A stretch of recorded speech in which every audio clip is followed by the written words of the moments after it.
213. Shore leave. Vanna! Mlem called. Vanna waved, having already been tracking his progress down the pier. The flamboyant merchant was hard to miss generally, but the long line of barrel-toting labourers trailing in his wake made it impossible. "What did you find?" she called. "Sawdust," Mlem called back, his tone pleased. "All we could ever want, and practically for free. Just had to pay for it to be carried."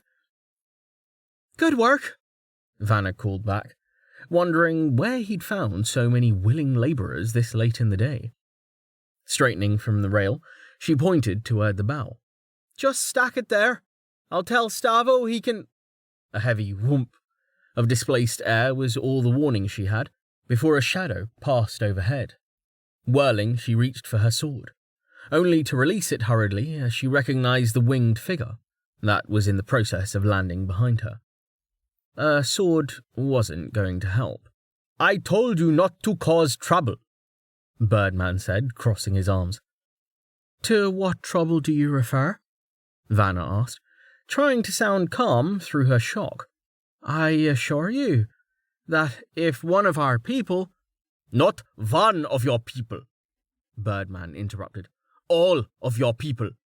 Not only are they spreading the same rumours they did in Barstone, I am now to learn that Warden Vatrice is responsible for the citizen's disappearance. You knew this when we spoke, and yet you did not think to mention it?" "I wasn't about to reveal sensitive DKE intelligence to someone who didn't even introduce himself," Vanna said before she could think better of it. Immediately she froze, discovering a set of shiny black talons curled around her throat, with their points lightly tickling the back of her neck. She hadn't even seen him move. "You dare throw my words back at me?" Birdman asked, his voice colder than the ice around them. "Do not mistake your situation. You have no charter, no standing, and no hope against me should I decide to take offence." A shout rose from the team on watch as they rushed toward her. Quickly, she raised a hand to motion them away, otherwise remaining very, very still. She swallowed heavily. "I apologize, Lord Matagar. I did not intend to deceive you. I guarded my words then, not knowing who you were, as I should have just now. You have my honest apology." Birdman's eyes narrowed. "Tell me exactly what happened to my brother. No jokes." "Release me, and I will do so," Vanna said. "Where is Amelia?" The talons withdrew, but the threat hardly seemed diminished. Vanna rubbed at her neck, then gestured toward the stern. "We can speak privately on the stern, Castle, away from—" "We can speak here," Matagar said, not moving an inch. Vanna nodded, then spoke. She began with Barstone's boarding of Temerity, running quickly through the events as they'd happened. Besides omitting Velika, she stuck to the facts, answering the few questions Matagar asked, before moving on to describe the Empire's attack on Three Cliffs. When she mentioned Halgrave, his eyes went wide, and a note of caution entered his bearing, granting her a small measure of relief. By the time she finished, Lord Matagar's hostility was gone, only a troubled frown remaining on his face. Not speaking, he shook out his wings, and Vanna took a step back, assuming that he was about to take off. He merely folded them around his shoulders, however, wrapping himself in a feathery cloak. He looked down at his taloned feet, his lips pursed in thought. In the momentary reprieve, Vanna took the opportunity to look around. Mlem was still perched halfway up the gangway, the labourers having left their burdens and retreated to a safe distance. Amelia was there too, she realised, having arrived silently without her noticing. She was standing on the end of the pier, directly out of Birdman's eyeline, with her bow raised and an arrow nocked. Vanna quickly returned her gaze to Matagar. The last thing she needed was for him to turn to see that. Just in time, too, for he looked up not a heartbeat later. "I am taking this ship," he declared flatly, fixing her with his hawkish stare. "You and your people will submit to all requests. From the constables I will send to—" "No," Vanna interrupted, half convinced that it would get her killed. "Excuse me?" Birdman said. Vanna shook her head. "As we told Captain Barstone, the treaty—" "Do not speak to me of the treaty," Lord Matagar snapped, drawing himself up straighter and hugging his wings still tighter about his shoulders. "My brother is missing. The Empire is creeping closer with no sign that the Warden has done anything with the power she has stolen. You will do what I say. This ship and its secrets could mean the difference between—" He cut off, his predator's eyes fixed on something over her shoulder. Vanna turned. Halgrave's footsteps were oddly silent as he walked toward them, his enormous crystalline hammer resting casually across his armored shoulders. He was wearing his helmet, but the faceplate wasn't closed like Rain's. It did nothing to hide his scowl. "Greetings, Lord Golem," Lord Matagar said, stepping past Vanna and tucking his wings behind his back. Vanna caught a momentary glimpse of the slits sewn into his tunic before his feathers got in the way. "I am Lord Kenneth Matagar, brother to Citizen Ispa and the acting ruler of the city in his stead. Forgive me, for I only just learned you were a passenger, else I would have already paid my respects. My apologies if our discussion disturbed you." "You aren't taking this ship," Halgrave said bluntly. "Yes!" There was a pause, but Matagar rallied. "Respectfully, Lord Golem, this is not guild business. If our seizure of this vessel inconveniences you, we would be pleased to provide you with alternate transport." "This is guild business," Halgrave said flatly. "The captain is a guilder. That should be enough." Matagar shook his head obstinately, but his tone remained polite. "Again, you must forgive me, but the captain is merely a silver plate. As an agent of the DKE, I hold the greater authority. For a neutral party such as yourself to request arbitration, they must first—" "Hold that thought," Halgrave interrupted. "I didn't actually come up here for you." He turned to Vanna, then offered her the hand not occupied with his hammer, which she only now noticed held a sheet of paper. "Here." "What?" Vanna gasped, almost dropping the page as she took it. "Do I pass?" Halgrave asked. "May I join Ascension?" "Yes!" Vanna shouted, not even bothering to check his score. "Yes, of course." "There," Halgrave said, turning to face Lord Matagar once more. "You were saying something about a neutral party." I Birdman said, fluttering his wings slightly, then looking away. "I must discuss this with my peers. For now, I recognize that Ascension is under your protection. I retract my demands." "Good," Halgrave said, making a shooing gesture. "Off you flap." Lord Matagar looked like he wanted to take offence, but he clearly thought better of it, spreading his wings wide for takeoff. "Wait!" Vanna said, surprising herself as she reached out to grab his scaly forearm. Birdman froze in evident shock, his wings poised, and ready as he looked down at her hand. "We are not your enemies," Vanna said. "Deal with us in good faith, and we will do the same. We are allies against the Empire." She released him. "That's all I wanted to say."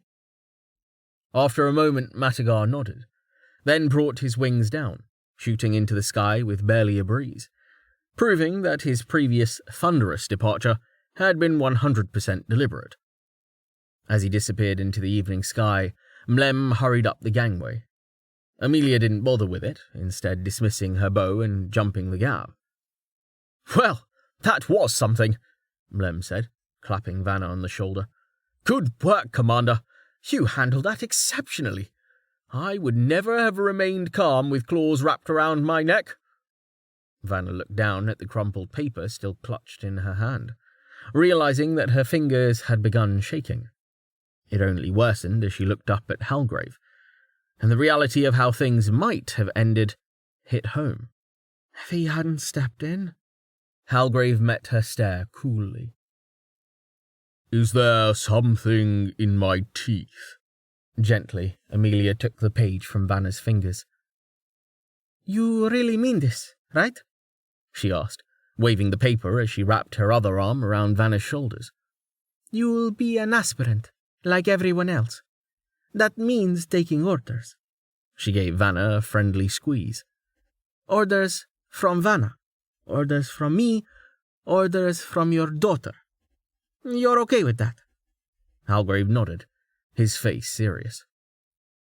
I am. Why? Was all Vanna could ask, grateful for Amelia's support she was ashamed to say she needed. Halgrave grunted. The warden showed me something. Oh? Mlem asked, stroking his moustache. And what was that exactly? News of your ex, perhaps? No, Halgrave said, shaking his head. He closed his eyes and sighed. She showed me myself. He turned, speaking as he walked away. In my daughter's eyes. And so then I said, if you like me beard, wait till you see me beaver, Carten shouted, slapping the table as Ivona howled with laughter. Jameis smiled politely, catching Melanie's eye, and shared an eye roll as he took a sip of his cider. Fortunately, Carten's noise was easily lost beneath that of the crowd packing the Kilman brewhouse. The place catered predominantly to adventurers, it turned out, and theirs was hardly the only table making a ruckus. Oh, I love that hat, Carten said, wiping away a tear as he reached for his flagon of adventurer's brew. Shame I lost it, to the face stabber. Taking a long pull, he slammed the empty flagon down and belched. That was your own fault for taunting it, Jameis said, waving a hand to ward away the fumes. Melanie wrinkled her nose, but Ivona only laughed, then pounded her chest, releasing a smaller and distinctly non-ladylike burp. Damn, she said, reaching for her own flagon of brew. Let me try again. Nope, Carten said, catching her hand before she could raise the potent drink to her lips. No second chances. It's my win. Since when is that the rule? Ivona protested, the wooden table creaking as the defenders struggled against each other, though the smiles on each of their faces told a less adversarial story. Smiling, Jameis reached across the table and found his wife's hand. They're perfect for each other, aren't they? Just like us, Melanie said, squeezing back. It was Ivona's turn to roll her eyes, even going as far as making a retching sound. Carty! A voice screamed over the ruckus, and Carten jumped like a tail-stepped cat. I know that voice, James said, sitting up sharply.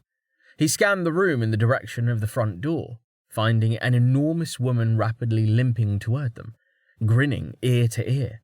It was impossible not to recognize her. Auntie Maisel! Carten bellowed, knocking his flagon over in his haste to get to his feet. He spread his arms wide, meeting his onrushing aunt in a crushing hug. Jameis was reminded of two bears fighting for dominance. Didn't believe my ears when I heard Ascension was here, Maisel boomed, laughing and slapping Carten's back. She pushed him away after a moment, though, turning and waving a hand above the crowd. Oi, Carnilla! Over here! I found him! Another woman shouldered her way into view, perhaps not as tall as Maisel, but close. Despite her age, she cut an imposing figure.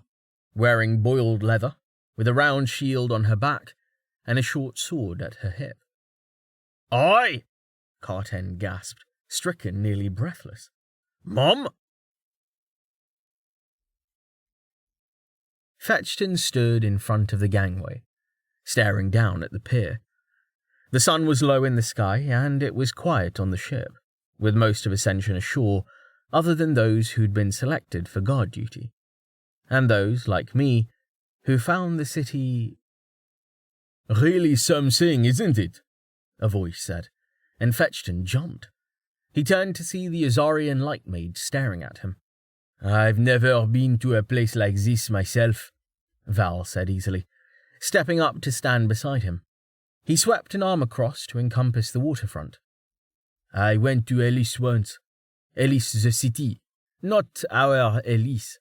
It was the biggest place I'd ever seen. This makes it look small." "What do so many people even do?" He tilted his head. "I suppose you would know, being from the City of Light." Yes," Fetchton said, shifting slightly away. "I can't even imagine that place," Val said, turning to look at him. "Or ever leaving it. Say, does the dark bother you, being raised in a place like that?" "No, I suppose not," Val said, smiling, and summoning a lunar orb. "You're like me, so you can have light whenever you want." Val smiled, the lunar orb playing around his hands. "So, if it's not the size of the city that's got you standing here, blocking the ramp, and it's not the dark, what is it?" Apologies, or we'll move," Fetchton said, trying to step away, but Val caught him by the shoulder. No, I'm not asking you to move, Shu. I'm not even so sure I want to go to the city myself at this point. Everyone fun left without me." "Ah," Fetchton said awkwardly. Val shrugged. "If you want to go and are up for a little company, I wouldn't mind buying Ascension's newest member a drink. I feel like I hardly know you at all. Us exiles have to stick together, right?" Exiles?" Fetchton stammered, fighting off a flash of panic before recalling that his cover story painted him as a disgraced illuminator. He doesn't know. He can't. "Well, sure," Val said, clapping him on the back. "I was born in Aduara." Fetchton choked, then began to cough. "Oh," Val said, smiling. "You've heard of it? How unexpected." Not just his ancestors, but he felt like he'd been kicked. "You are from the Empire?" he managed. Val shrugged, then wiggled a hand. If you call the Eastern Province in those days the Empire, sure. 15 years past, the heart of Ozar beat weakly still. Not so much now, I expect, after Fetched brought his order to the province. There wasn't much to hold me there. Some servants got me out. I became just one more pathetic refugee of many. I made my way to the northern border, then slipped across in the night. Fetchton somehow felt himself growing even paler. "Who were you in Adoara?" "I was a kid," Val said with a laugh. "My father, though." His voice became distant. "He doesn't go by his real name these days. But I expect you know of him all the same. Not many famous Ozarian light mages running around." "Lightbreaker," Fetchton whispered, feeling behind himself for support. Val nodded, his face twisted by a sad smile, made all the more tragic by the teardrop scars on his cheek. "Hard to believe, isn't it?" He stepped up onto the gangway, then sighed as he surveyed the city. After a long moment, he looked over his shoulder and beckoned with a jerk of his head.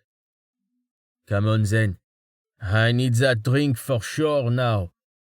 You look like you need several."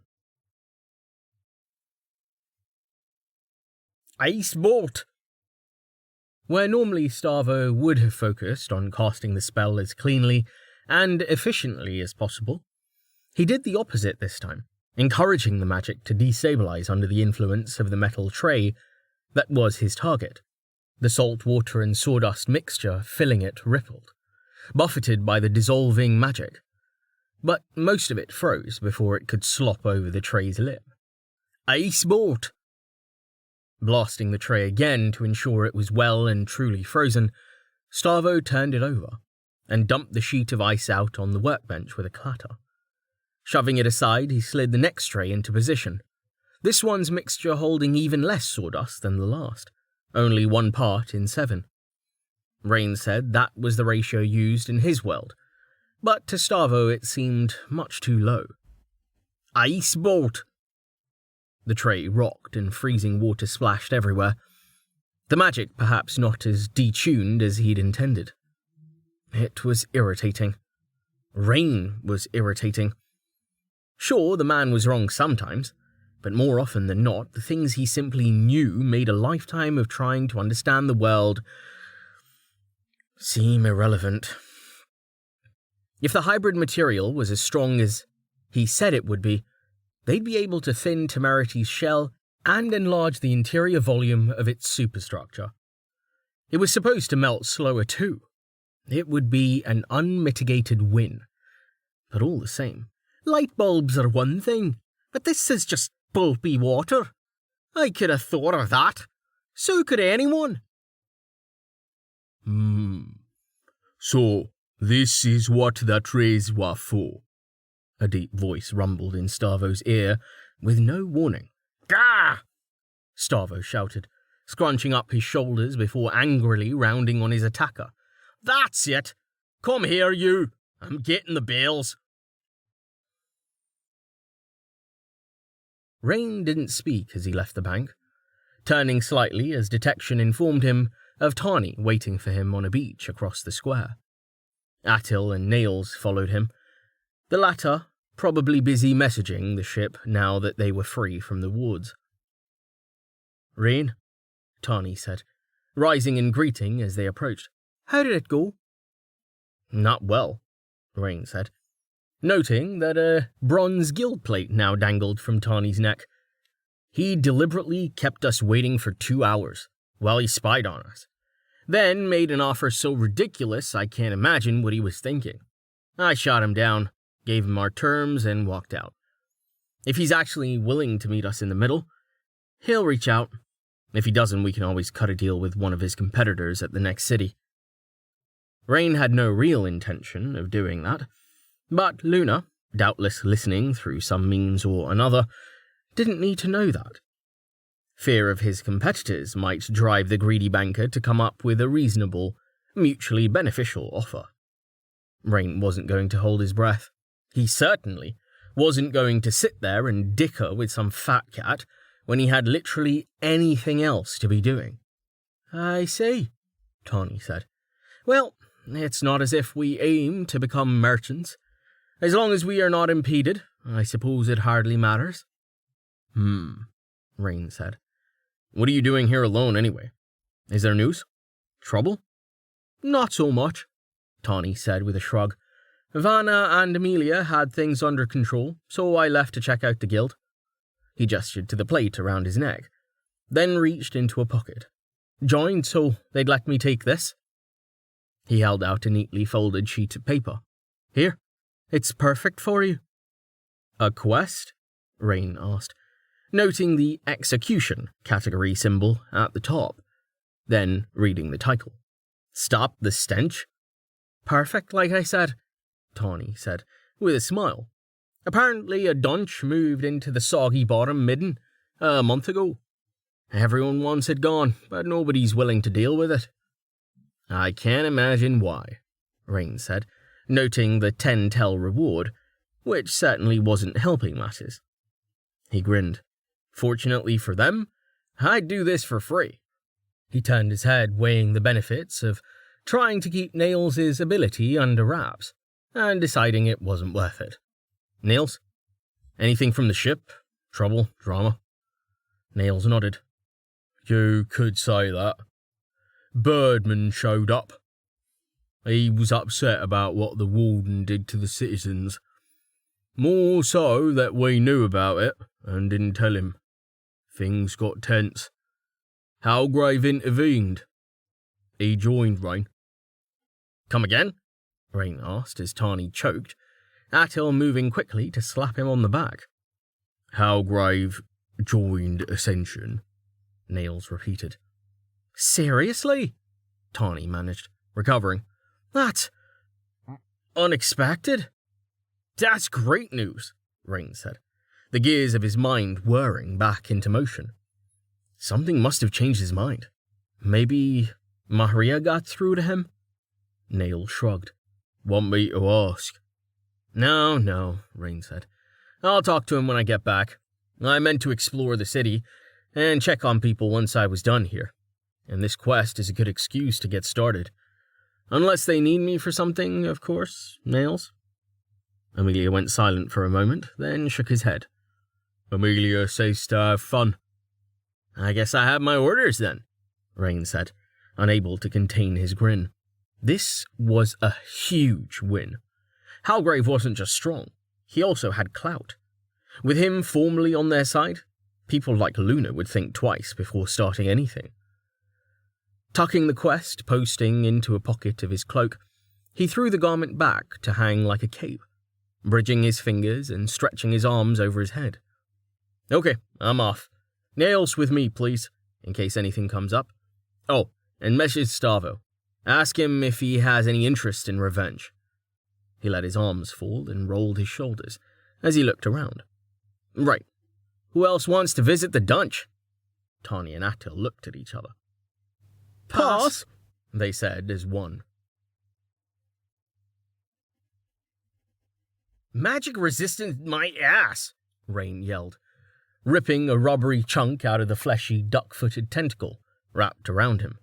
The pitter-patter slapping of hundreds of tiny webbed feet was drowned out by an ululating bleat of pain from one of the creature's misshapen heads. It released him by way of hurling him through a dilapidated building. Splintered wood fell as Rain shot back to his feet, snarling, as he snatched up a broken board. A torrent of black sludge spewed from the dunch's gaping orifice, but it evaporated before a focused blast of purify. Rain charged, fruitlessly trying one damaging aura after another. Nobody told me it was fucking immune. On what planet is this level 5? Abandoning his spells, he plunged the jagged board into the creature's cheese-like flesh, then twisted, ripping it free and releasing a spray of yellowish pus. The dunch's health bar barely moved. It snapped at him with its beak, trying to take his arm off at the elbow, but his armor put a stop to that. The creature's chitin, screeching harmlessly against the metal. It didn't let go once it had him, though, and its fleshy tentacle was already tightening back around his waist. The duck feet it had in place of suckers, fluttering uselessly away. Throwing aside his makeshift weapon, Rain began hammering at the beak with his free hand. To hell with this! Velocity! His next strike landed with such force that he found his arm driven to the shoulder into the creature's pulsating, spongy bulk. The explosion of gore was thick enough to make it pass Purify, diluted as the spell was in his ward rotation. The real damage, though, came from the smell. Rain ripped his arm free, gagging in horror, as Purify struggled to catch up. Blech!